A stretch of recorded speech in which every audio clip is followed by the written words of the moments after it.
तो हमने last time जो क्लास ली थी फिजिकल, उसके अंदर आपको याद है हमने फर्स्ट लॉ ऑफ थर्मोडायनेमिक्स को डिस्कस किया था। और फर्स्ट लॉ ऑफ थर्मोडायनेमिक्स के अंदर हमने दो एप्लीकेशनें कराई थी, एक था आइसोबैरिक और एक था आइसोहॉरिक। जो फर्स्ट ईयर केमिस्ट्री का जो मॉडल पेपर जो शाजी ने दिया है वो कराची के जो सबसे बेस्ट केमिस्ट्री के टीचर हैं, ये उनके हाथ का बना हुआ है, जो मेरे खुद भी टीचर है, ऐसी बात है। और मैंने उसको मॉडल पेपर को खुद भी स्टडी करा, सवालात को देखा, तो उसमें वाकई में उनका तजुर्बा जो है वो हमें नज़र आता है, झलकता हुआ, कि उन्होंने बच्चों के लिए बहुत ज़बरदस्त तरीके से सवालात का इंतखाब किया उस मॉडल पेपर में। अप्रिशिएट करता हूँ मैं इस बात को, और आप उस मॉडल पेपर को कंसीडर करें। केमिस्ट्री पिछले कई सालों से फर्स्ट ईयर केमिस्ट्री स्पेशली बहुत टेक्निकल की जा रही है और बच्चे केमिस्ट्री में इतने अच्छे स्कोर उठा नहीं पा रहे। उसका एक बेसिक रीज़न तो ये भी है कि सवालात को एक पार्ट के बाद मज़ीद फर्दर पार्ट में तोड़ दिया जाता है। जैसे एक सवाल आ रहा है, वो एक सवाल जो है वो पार्ट है, अब वो पार्ट में मज़ीद पार्ट तोड़ दिए, फिर उसके अंदर अलग चीज़ें लगा दी इस तरह करके, तो वो थोड़ा सा और कॉम्प्लिकेटेड और टेक्निकल पेपर बना के बच्चों के नंबर किस तरह कम हो जाए ये कोशिश है। लेकिन एक अच्छा पढ़ने वाला बच्चा इन बातों से नहीं घबराता। तो मैं आपको मशवरा दे रहा हूँ, इस मशवरे पे सख्ती से अमल करें, तभी आप चेक कर पाएंगे कि आप कितने पानी में हैं और आपकी तैयारी कैसे। इसकी मिसाल ऐसे है कि जैसे अभी आपने चैप्टर 2 ख़त्म किया है, ज़्यादातर जितने बच्चे क्लास में थे वो सब चैप्टर 2 में आ गए थे। हमारी क्लास बनती बनती बनती बनती बेटा बनी है। शुरू में जब मैं पढ़ा रहा था तो कम बच्चे थे, वो बढ़ते गए। तो चैप्टर नंबर 2 में मुझे ज़्यादातर बच्चे केमिस्ट्री के सब मिल गए थे, ज़्यादातर जितने सब मुझसे इस सब ऑनलाइन है, ये सब मुझे मिल गए थे चैप्टर 2 में। तो अब आप करें क्या? आप सबसे पहले चैप्टर नंबर 2 को जो मॉडल पेपर शाजी ने दिया है उसमें सवाल तलाश करें सर, कि उसमें जितने भी चैप्टर 2 के सवालात हैं सब आ रहे हैं या नहीं आ रहे हैं, और जो नहीं आ रहा उसकी वजह तलाश करें, भाई ये क्यों नहीं आ रहा, उसको ट्राई करके देखें आप। और फिर अटकने की सूरत में जाहिर सी बात है अपने केमिस्ट्री के टीचर से रुजू, यानी मुझसे बात करें। I can give you the answer for that question, फिगर ही ना करें आप उसके बारे में बेटा। प्लस रीजंस आपको अटेम्प्ट करने ही नहीं करने, इसके बारे में एक सवाल है। रीज़न कराने को मैं भी बहुत सारे करा सकता हूँ, मैं वक्तन फ़वक्तन थोड़े थोड़े कुछ रीज़न बता देता हूँ, लेकिन वो सिर्फ जवाबात की शक्ल में होते हैं, खाली बता देता हूँ। आप अगर 10 इयर्स लेते हैं तो 10 इयर्स में आपको जितने भी 10 इयर्स में रीज़न आते हैं उनके आंसर मिल जाएंगे। लेकिन क्या आप रीजंस को तैयार करना चाहते हैं? अपने आप से सवाल करें, जवाब आता है यस, तो 10 इयर्स में जो कॉमन रीजंस हैं रिपीट हो रहे हैं उन्हीं को देख लें। वरना साइंस में तो इतने रीजन है, पाँव उठाना रीजन, किसी की तरफ देखना रीजन, बेटा पेन से लिखना रीजन, रीजन रीजन रीजन, हर जगह रीजन है। तो इसलिए आप रीजन करना चाहते हैं, पहले इस रीजन का जवाब तलाश करें, तो उस रीजन के पीछे भी आपको रीजन ही मिल जाएगा बेटा। फिर आपको मॉडल पेपर के सवाल समझ में आ रहे हैं, सब तैयार हो रहे हैं आपसे, गुड। अब 10 ईयर में जाए। 10 ईयर के अंदर रिसेंटली मैं 2-3 साल मैंने देखे कि यूसुफी नाम से एक 10 ईयर मार्केट में चल रही है, जो कि बहुत अच्छी सिस्टमेटिक है। मैं अप्रिशिएट करता हूँ जिन्होंने वो निकाली है, बच्चों का बहुत बड़ा मसला हल करा। चैप्टर वाइज बच्चे जो थे सवाल को सेपरेट नहीं कर पाते थे। जाहिर सी बात है हर तरह की कैटेगरी होती है बच्चों की। जो बहुत ज़्यादा हाई फाई ब्रिलियंट बच्चा होता है वो तो बेटा हर चीज़ कर सकता है, लेकिन बाज़ दफ़ा साइंस में हमें थोड़ा सा ज़रा मॉडरेट टाइप का भी बच्चा मिल जाता है। सब बच्चों के लिए वो 10 ईयर, यानी हर तरह के बच्चे के लिए 10 ईयर बहुत अच्छी है। अगर आपने स्टिल 10 ईयर नहीं लिए तो आप यूसुफी की 10 ईयर परचेज करें। मैं यूसुफी को यहाँ कोई प्रमोट नहीं कर रहा, मैं उस चीज़ को प्रमोट कर रहा हूँ यहाँ पे, और आपको रेफर कर रहा हूँ जिसे मैंने भी पसंद किया और देखा, और आप लोगों के लिए अच्छा देखा। उसके अंदर क्या खास काम हुआ हुआ है, चैप्टर वाइज उन्होंने हर साल के जो सवाल थे, पहले सारे 10 ईयर छापे उन्होंने केमिस्ट्री के, फिर उस चैप्टर में जो जो चैप्टर वाइज सवाल आ रहे हैं यूसुफी के नाम से, ये 10 ईयर मौजूद है, वो सवाल सेपरेट किए, न्यूमेरिकल्स अलग सेपरेट किए, क्वेश्चन अलग, कौन सा सवाल बी के अंदर उस चैप्टर का है, कौन सा सवाल सी में सेपरेट आया वो अलग किया, रीजन अलग किए, तो और रीजन को जवाब दिया, न्यूमेरिकल्स का भी जवाब दिया। It is a very good thing, I appreciate. तो वो आपको हर सब्जेक्ट के हिसाब से काम आने लगे, सिर्फ केमिस्ट्री का नहीं कह रहा, उन्होंने केमिस्ट्री के अलावा physics, maths, botany, zoology, Urdu, Islamiat, English सब में काम करा है। ज़रूर कंसीडर करें और देखें। तो बेटा ये था हमारी आज की क्लास के हिसाब से थोड़ा सा आपसे बातचीत का मामला। नाम मैं दोबारा बता देता हूँ रायन, उसका नाम था बेटा यूसुफी पब्लिशर्स है ये, यूसुफी। उसकी पहचान ये है कि जब उसे देखोगे तो अंदर पेपर्स वगैरह देख लेना, तुम्हें खुद ही समझ में आ जाएगा, हाँ इन्होंने सेपरेट करा हुआ है यूसुफी के नाम से। ठीक है, आज जो हम आपको टॉपिक सिखा रहे हैं, it is a very good topic and easy to understand. इस टॉपिक का नाम है एंथैल्पी। एंथैल्पी होता क्या है बेटा? It is the heat content by a system, heat content of a system. Heat content of a system is known as enthalpy. तो अब सवाल ये पैदा होता है कि heat content of a system से आखिर मुराद क्या है, ठीक है ना? Heat content, heat content of a system is known as enthalpy. ये हीट कंटेंट से मुराद क्या लिया जा रहा है? तो बेटा हर एक चीज में हरारत मौजूद है और वो हरारत कितनी है एग्जैक्ट हम नहीं नाप सकते, हमारे लिए मुश्किल है, लेकिन वो जो हरारत की मिकदार उस ऑब्जेक्ट के अंदर मौजूद है, सिस्टम में एग्जिस्ट करती है, उसका नाम रखा गया एंथैल्पी। ये आपके सामने पेन पड़ा हुआ है, इसमें हरारत है, इसके अंदर कितनी हरारत एग्जैक्ट है वो पता चलाना ज़रा मुश्किल है, लेकिन जो भी इसमें हरारत एग्जैक्ट मौजूद है उसको हम कहते हैं एंथैल्पी। हर चीज़ के अंदर हरारत की कुछ ना कुछ मिकदार एग्जिस्ट करती है, मौजूद है, उसको हम एंथैल्पी कहते हैं। इसको डायरेक्ट मेजर करना बहुत ज़्यादा मुश्किल है, इसको नहीं नाप सकते। अगर आप इसको एग्जैक्ट नापना चाहते हैं तो ये नहीं नाप सकते। इस तरह बहुत सारी ऐसी चीज़ें बनाई गई हैं साइंस में, फिजिक्स में, केमिस्ट्री में, जिनको बेटा तस्वुर तो किया गया है, कॉन्टेक्ट बनाया तो गया है, लेकिन उन्हें मेजर करना इतना आसान नहीं। एंथैल्पी उनमें से एक है। तो बच्चों इसको हम मजीद आगे बात करते हैं। It is denoted by capital H, it is denoted by capital H. इसको कैपिटल एच से रिप्रेजेंट करते हैं, और जब इसको कैपिटल एच से रिप्रेजेंट करते हैं तो इसका एक मैथमेटिकल फॉर्म भी है हमारे पास, इसका एक फार्मूला है हमारे पास। इस फार्मूले से हम इसको मजीद और बेहतर डिफाइन कर सकते हैं। H is equal to E plus P V, this is the mathematical form of enthalpy. ये एंथैल्पी का मैथमेटिकल फॉर्म है, H is equal to E plus P V. जहाँ H एंथैल्पी है, E इंटरनल एनर्जी है, P pressure है, V volume है। तो अब हम इसको बेस बनाकर दोबारा से यहाँ पर एक तारीफ लिख सकते हैं एंथैल्पी की, इस फॉर्मूले को बेस बना के, और वो क्या है? Enthalpy is the sum of,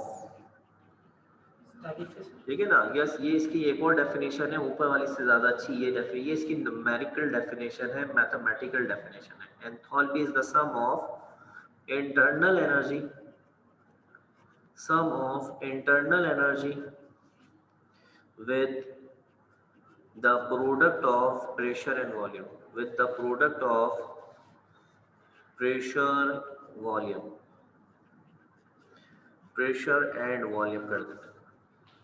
और this is a good definition, यानी अगर एग्जाम में आपसे एग्जामिनर कहता है कि भाई एंथैल्पी को डिफाइन करो बेटा, तो आप एंथैल्पी की ये मैथमेटिकल डेफिनेशन लिख कर आओ, ये ज़्यादा अच्छे। पहले फार्मूला लिख दो और फार्मूले के बाद डिफाइन करो, बिल्कुल सही है। तो बच्चों अगर आप किसी भी सिस्टम की क्या ले लें, इंटरनल एनर्जी E, और उस सिस्टम पे लगने वाला प्रेशर और वॉल्यूम का प्रोडक्ट ले लें और उनको सम अप कर लें, ये एंथैल्पी कहलाएगा। ये फार्मूला उन जगहों पर वैलिड है जहाँ पे कोई गैस किसी सिलेंडर में बंद है, ठीक है, जहाँ पे कोई आप ऑब्जर्वेशन कर रहे हैं किसी सिस्टम के ऊपर, वहाँ पे ये फार्मूला ज़्यादा बेस्ट है। जहाँ प्रेशर वॉल्यूम का तस्वुर आएगा वहाँ पे ये फार्मूला बेस्ट है। तो बच्चों याद रखिएगा, ये फार्मूला है अपनी जगह बहुत अच्छा, लेकिन अगेन बात वही है, क्या बात है? एंथैल्पी को आप नाप नहीं सकते। तो मैंने देखिए क्या लिखा, enthalpy can not be measured, cannot be measured exactly, directly या exactly, but change of enthalpy, change of enthalpy, but change of enthalpy can be measured। ये आखिर में मैंने क्या लिखा और क्या आपसे बात करी, जरा इसको जरा समझ लें।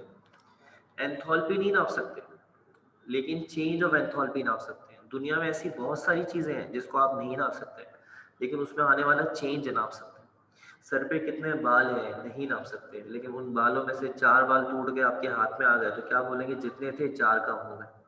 ये जो 4 कम हो गए, ये आपने किसका इशारा कर दिया? चेंज का इशारा कर दिया।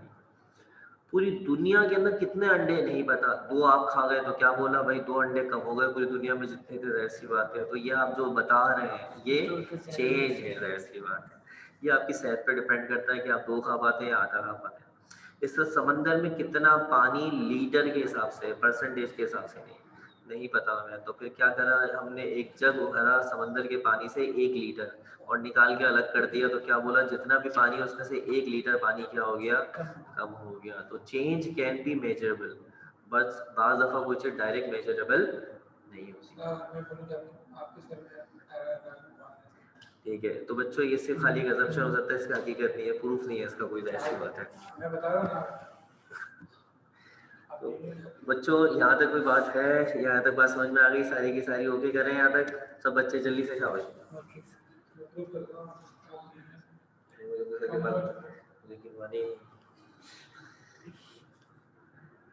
तो बच्चों हमें एग्जाम के अंदर चेंज ऑफ एंथैल्पी नापने का बोला जाता है और एक फार्मूला प्रूफ करने के लिए आता है। अगर यू आर लकी कि ये फार्मूला आ जाए तो बहुत अच्छी बात है, मुझे ज़रा सही से रिमेंबर नहीं है कि ये रिड्यूस में है या नहीं है, और अगर है तो यू आर लकी कि आपको ये फार्मूला एग्जाम में मिल जाए, क्योंकि बहुत आसान होने वाला है। तो बच्चों आइए हेडिंग बनाते हैं चेंज ऑफ एंथैल्पी के नापने की, कि चेंज ऑफ एंथैल्पी कैसे मेजर कर सकते हैं, चेंज ऑफ एंथैल्पी। और इसका एक सवाल बनता है हमारे पास, क्वेश्चन शो दैट, साबित करना होता है डेल्टा एच, डेल्टा एच का मतलब है चेंज इन एंथैल्पी बराबर है Q P, change in enthalpy बराबर है Q P. What is Q P? यकीनन आपने वेडनेसडे की अगर मेरी क्लास ली हुई है तो आप वाकिफ होंगे कि मैंने वेडनेसडे के दिन क्यू पी बता दिया था। क्यू का मतलब होता है हीट एनर्जी, और बेटा पी का मतलब होता है कांस्टेंट प्रेशर, सही है। और मैं आपकी नॉलेज के लिए बता चलूँ कि मैंने रफ वर्क के अंदर एक बात बता रहा हूँ कि एक प्रोसेस पढ़ाया था वेडनेसडे के दिन। जो बच्चे वेडनेसडे के दिन क्लास में मौजूद थे उन्हें ये प्रोसेस पढ़ाया था, और उसका नाम था आइसोबैरिक प्रोसेस। उस आइसोबैरिक प्रोसेस में हमने फर्स्ट लॉ ऑफ थर्मोडायनेमिक्स को यूज़ किया था और एक फॉर्मूला बनाया था क्यू पी बराबर है delta E plus P delta we. ये हमने फॉर्मूला बनाया था आइसोबैरिक के। तो ये रफ वर्क है आपका, ज़रूर जहन में रखिएगा ये तमाम बातें। अभी जो हम आर्टिकल यहाँ करने जा रहे हैं वो आर्टिकल इसके हिसाब से काम में आएगा। तो सबसे पहले हमने क्या करना है, यहाँ पर ज़रा गौर से तवज्जो से इन दो डायग्राम्स को देखें। डायग्राम में बहुत आसान होने वाली है, और इस तरह की डायग्राम आप पहले भी बना चुके हैं, इसलिए बहुत आसानी से आप समझ जाएंगे। ये इस वक्त आपके सामने एक सिलेंडर मौजूद है, सिलेंडर के ऊपर पिस्टन लगा हुआ है, और पिस्टन पर आपने कांस्टेंट प्रेशर पी अप्लाई कर दिया। सिस्टम के अंदर कोई गैस वगैरह मौजूद है, इसकी इंटरनल एनर्जी E1 है, इसका वॉल्यूम V1 है। हम इसको नाम दे देते हैं स्टेज ए, स्टेज ए से आप इसको इनिशियल स्टेट भी कह सकते हैं। इसके बाद यही डायग्राम आप दोबारा देखिए, यही डायग्राम आप दोबारा देखिए। अब की बार आप यहाँ पर ये आपने एक बर्नर लगाया, और इस बर्नर के ज़रिए आप इसके अंदर क्या दे रहे हैं, हीट एनर्जी दे, और ये हीट एनर्जी जो सिस्टम में जा रही है इसका नाम रखा गया है क्यू पी। जो इस ये बर्नर लगाया, बंसन बर्नर होता है जिससे हीट एनर्जी देते हैं, तो ये बर्नर लगाया और बर्नर से जो अंदर हीट जा रही है उसका नाम रखा है क्यू पी। इस हीट के जाने से देखिए पिस्टन मूव हो गया, और पिस्टन मूव होके ऊपर जा चुका है, यानी अंदर जो गैस थी उसने काम करा और काम करके पिस्टन को ऊपर उठा दिया। प्रेशर अभी भी वही है, लेकिन साथ में सिस्टम की इंटरनल एनर्जी E1 से बढ़कर हो गई E2, वॉल्यूम V1 से बढ़कर हो गया V2, और इस सिस्टम अपनी सेकंड स्टेज की तरफ शिफ्ट हो चुका है, जिसका नाम है स्टेज बी।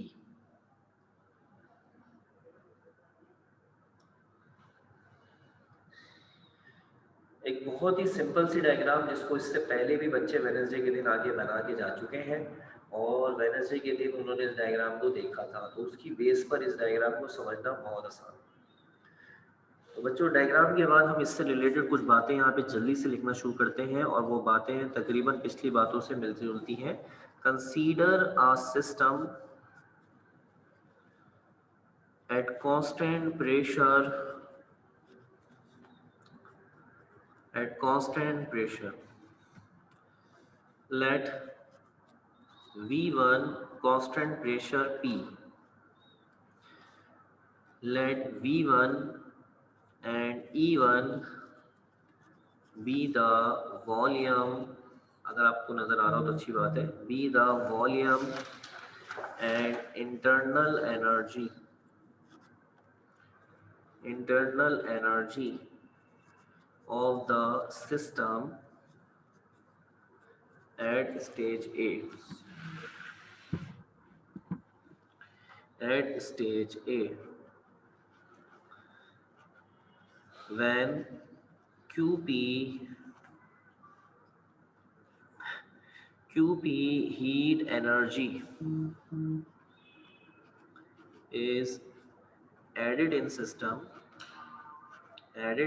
the system,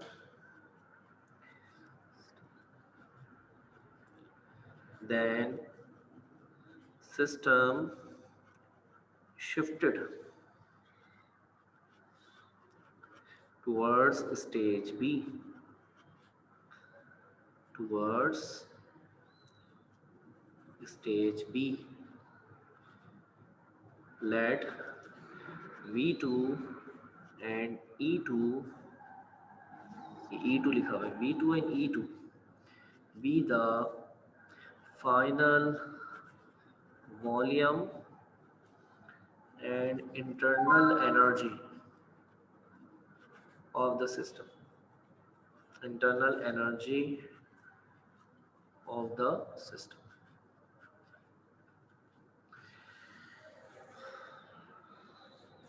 ये देखिए, ये टॉपिक मैं फेयर करवा रहा हूँ, जहाँ पे आपको नजर आता है ना कि वहाँ पे सर डायग्राम प्रॉपर बनाते हुए उसके साथ उसकी वर्डिंग लिखते जा रहे हैं और पूरा प्रॉपर डिटेल से वर्डिंग लिख रहे हैं, तो बस समझ जाएं कि ये टॉपिक फेयर है। जैसे लास्ट टाइम जब आप क्लास में आए थे तो मैंने आपको बताया था आइसोबैरिक मैंने फेयर करवाया है, आइसोहॉरिक फेयर करवाया। तो इस तरह की एंथैल्पी भी इस वक्त आपके सामने फेयर आर्टिकल चल रहा है, इसकी डेफिनेशन फेयर चल रही है, प्लस ये जो चेंज इन एंथैल्पी का टॉपिक है ये वर्डिंग के साथ फेयर है। यहाँ पे सब बच्चे वर्डिंग तक पहुँच जाने के बाद ओके कर दें, यहाँ पे सब समझ में आ चुका है।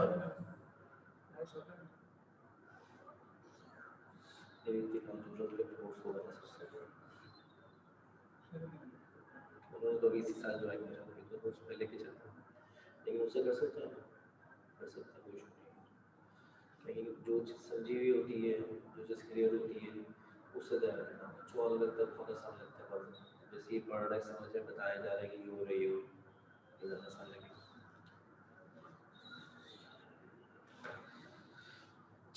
बेटा हाथों हाथ कॉपी नहीं करा करें मेरे बच्चों, जो बच्चे ऑनलाइन है उनसे बात कर रहा हूँ, बाद में ये काम शेयर हो जाएगा तो आप वहाँ से देख सकते हैं, क्योंकि आप कॉपी कर रहे हैं मैं इसका वेट करूँगा, उसमें हमारा टाइम लगेगा, आप ये चीज़ें बाद में देख सकते हैं, ठीक है।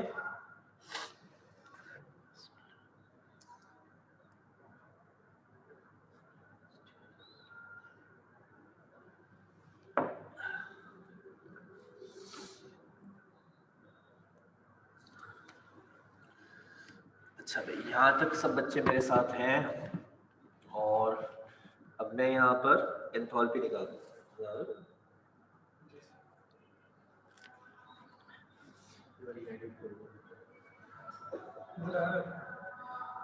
तो बच्चों हम सबसे पहले होगा at stage A, enthalpy at stage ए निकालते हैं, एंथैल्पी एट स्टेज ए निकालते हैं।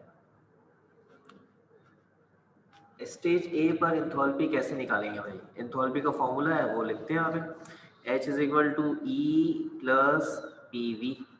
अब स्टेज ए की जो एंथैल्पी है उसको नाम दे दें आप H1 का, स्टेज ए पे जो इंटरनल एनर्जी थी उसको नाम दे दें E1 का, प्रेशर तो सेम था, वॉल्यूम को नाम दे दें V1 का। इसी तरीके से एक मरतबा दोबारा लिख लें एंथैल्पी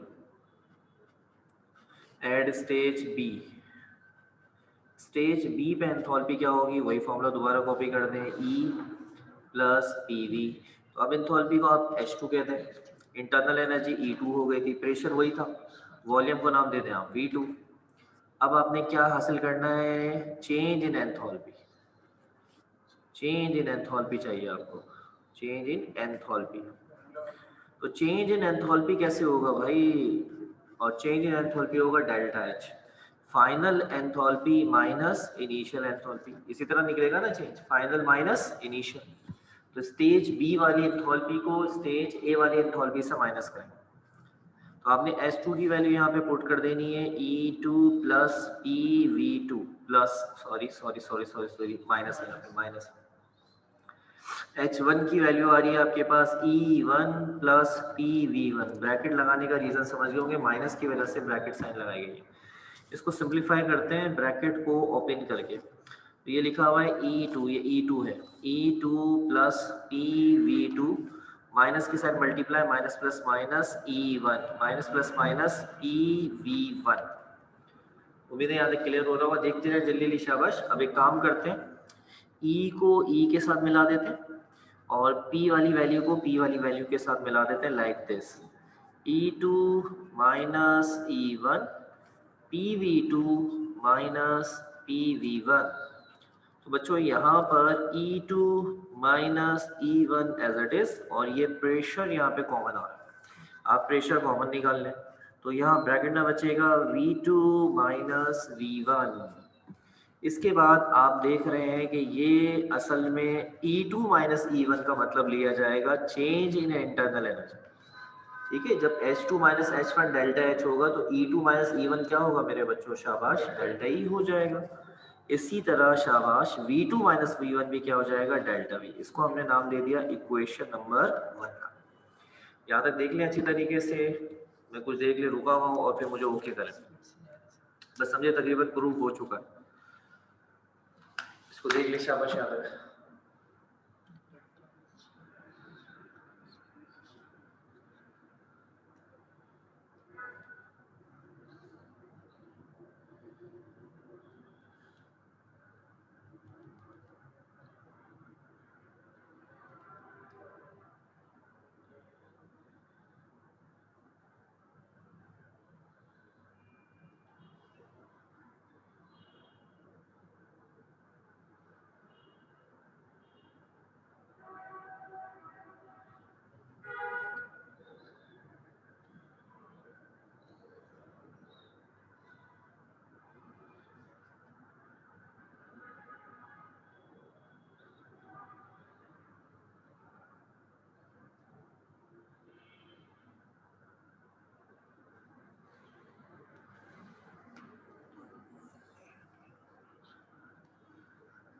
थर्ड लाइन में E1 के बाद प्लस क्यों आया?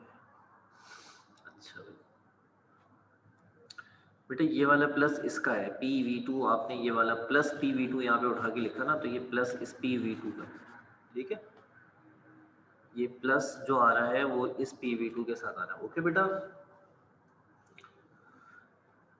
अच्छा भाई, अब हमने अभी थोड़ी देर पहले एक रफ वर्क करा दिया था आपको, रफ वर्क आप दोबारा एक मरतबा यहाँ देख लीजिए, ये देख लीजिए जो रफ वर्क कराया था, आइसोबैरिक प्रोसेस, ये पहले पढ़ाया जा चुका है और ये आप खुद को दिन पढ़ चुके हैं, और उसकी इक्वेशन ये होती है, ठीक है। अब ये वाली इक्वेशन हम यहाँ पर रेफरेंस देते हुए कॉपी करते हैं।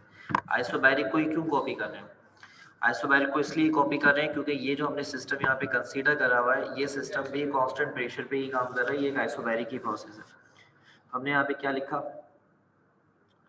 For isobaric process, for isobaric process, isobaric process के लिए ये इक्वेशन होती है QP is equal to delta E plus P delta V। ये बन गई इक्वेशन नंबर 2। आ रहा है समझ में? ये आइसोबैरिक की इक्वेशन। अब दोनों इक्वेशन को अगर आप आपस में क्या कर लेते हैं, शाबाश, क्या कर लेते हैं आपस में, कंपेयरिंग कर लेते हैं, कंपेयर कर लेते हैं, कंपेयरिंग 1 एंड 2, तो नतीजे में क्या होगा, इक्वेशन 1 का ये वाला हिस्सा बेटा और इक्वेशन 2 का ये वाला हिस्सा जिसको मैंने अंडरलाइन किया है, ये अंडरलाइन वाला हिस्सा क्या हो जाएगा, एलिमिनेट हो जाएगा, कैंसिल आउट हो जाएगा। और क्या किसके बराबर आ जाएगा, शाबाश, डेल्टा H, जिसको मैं बॉक्स में ले रहा हूँ, ये बराबर आ जाएगा, शाबाश, किसके बराबर आ जाएगा, QP के। सो डेल्टा H बराबर हो गया QP, और यही वो आर्टिकल था जो आपको यहाँ पे क्या करना था, प्रूफ करना था। आपने देखा कोई इतना मुश्किल नहीं था, ये बहुत आसान सा है। सर ये प्रोसेस ऐसा बोरिंग होगा सर, तो फिर ये क्वेश्चन नंबर 2 इसको मैं जवाब देता हूँ आपको भी। बेटा यहाँ तक ओके हो गया सब कुछ, सारी बातें क्लियर है, अच्छी तरह से कर दें जल्दी से, शाबाश। एंथैल्पी एक ऐसा प्रोसेस होता है जिसको कांस्टेंट प्रेशर पे मेजर किया जाता है, कांस्टेंट वॉल्यूम में। इसकी डेफिनेशन में प्रेशर वॉल्यूम का प्रोडक्ट मौजूद है। इसका मतलब है कि जब भी हम एंथैल्पी को काउंट करेंगे तो उसकी कंडीशन बनाएंगे कि अब इसे कांस्टेंट प्रेशर पे रखें, कांस्टेंट वॉल्यूम पे रखें, इसलिए कांस्टेंट वॉल्यूम हो नहीं सकते, वरना डेफिनेशन जो था उसमें प्रेशर वॉल्यूम प्रोडक्ट को इतनी अहमियत कम मिलती है, वो डेफिनेशन का हिस्सा है, तो मीन्स यहाँ पे आप वॉल्यूम को कांस्टेंट नहीं रख सकते, प्रेशर को कांस्टेंट रखें। सब बच्चों का यहाँ तक क्लियर है? मुझे ओके कर दीजिएगा एक मरतबा। ओके करा आप लोगों ने? मुझे पता नहीं चला, मैं देख नहीं रहा था। ओके कर दीजिएगा। और बच्चों मुबारक हो, इसके साथ ही हमारी फिजिक्स खत्म हो गई, अल्लाह का शुक्र है। तो जैसा कि आपके इल्म में है, मैंने आपको बताया था कि फर्स्ट ईयर चैप्टर नंबर 5 ये असल में दो साइंस के शोबों से जुड़ा हुआ है। एक है फिजिक्स और दूसरा है केमिस्ट्री। तो फिजिक्स का जो हिस्सा था उसका नाम था थर्मोडायनेमिक्स, वो यहाँ पर आके एंड हो गया। ये एंथैल्पी थर्मोडायनेमिक्स का टॉपिक है। और अब हम यहाँ पे क्या स्टार्ट करेंगे, चैप्टर नंबर 5 को केमिस्ट्री के हिसाब से स्टार्ट करेंगे। तो बेटा ये जो अब तक आपने पढ़ा था ये है तो केमिस्ट्री का चैप्टर 5, लेकिन ये फिजिक्स का पोर्शन था। ठीक है, अब जो हम स्टार्ट कर रहे हैं चैप्टर 5 में, उसका नाम है थर्मोकेमिस्ट्री। और वो बेटा सिर्फ और सिर्फ खाली दो ही टॉपिक में मुश्तमिल है बस, जिनमें से एक टॉपिक का नाम है हेज़िस लॉ और दूसरे का नाम है हीट ऑफ फॉर्मेशन। और फिर उसके बाद उसके बड़े ज़बरदस्त किस्म के न्यूमेरिकल हैं जो कि आपको सही मायनों में चैलेंज करते हुए नजर आएंगे। एंजॉय करने के लिए तैयार हो जाएं, क्योंकि बुक के अंदर है वो न्यूमेरिकल 3, लेकिन पास पेपर के अंदर वो न्यूमेरिकल बहुत वैरायटी वाले दिए गए। तो मैं आपको पास पेपर वाले न्यूमेरिकल ट्राई करवाऊंगा साथ में, ताकि आपको मजा आ जाए। तो मैं काफी कर लिए,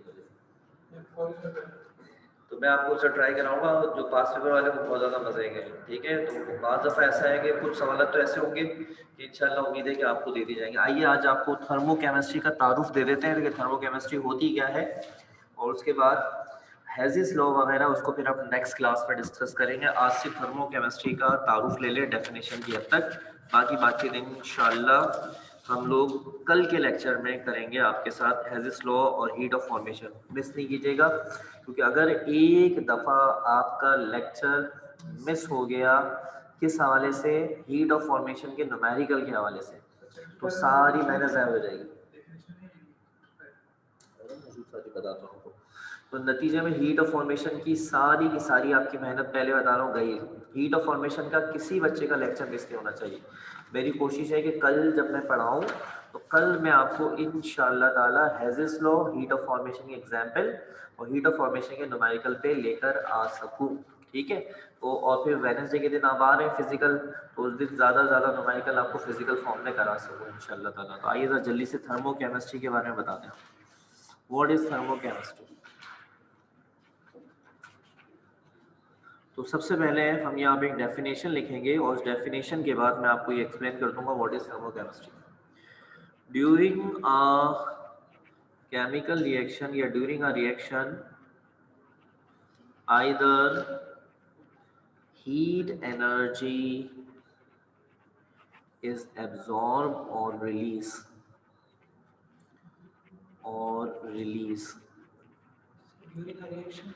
during a reaction either heat energy is absorbed or released, which is also known as change of enthalpy, which is also known as change of enthalpy.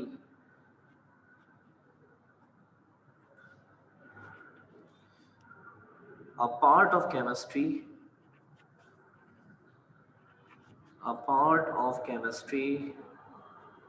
in which we deal change in enthalpy of a reaction, change in enthalpy of a reaction is known as thermochemistry.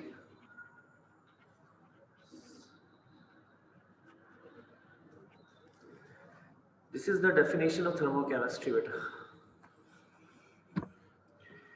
Thermochemistry है क्या? बहुत आसान है। कोई भी chemical reaction होता है उसमें अंदर या तो हीट एनर्जी हमें एब्सॉर्ब होती हुई नजर आती है या हीट एनर्जी हमें रिलीज होती है। कुछ भी हमें इनमें से एक मिलता है। कोई भी रिएक्शन करवा लें, हीट एनर्जी एब्सॉर्ब हो रही होगी या रिलीज हो रही होगी, ये लाजमी है। तो बच्चों ये हीट एनर्जी का एब्सॉर्ब होना और रिलीज होना, इसको अब हम नया नाम दे रहे हैं, और वो नया नाम क्या है असल में? Change of enthalpy. यानी अगर किसी सिस्टम में हीट एनर्जी एब्सॉर्ब हुई है तो हम उसको बेटा कहेंगे ये चेंज इन एंथैल्पी हुआ है, और अगर उसने सिस्टम ने हीट एनर्जी रिलीज की रिएक्शन के दौरान तो वो भी क्या कहलाएगा? चेंज इन एंथैल्पी कहलाएगा। एक मिनट रुकिएगा बेटा।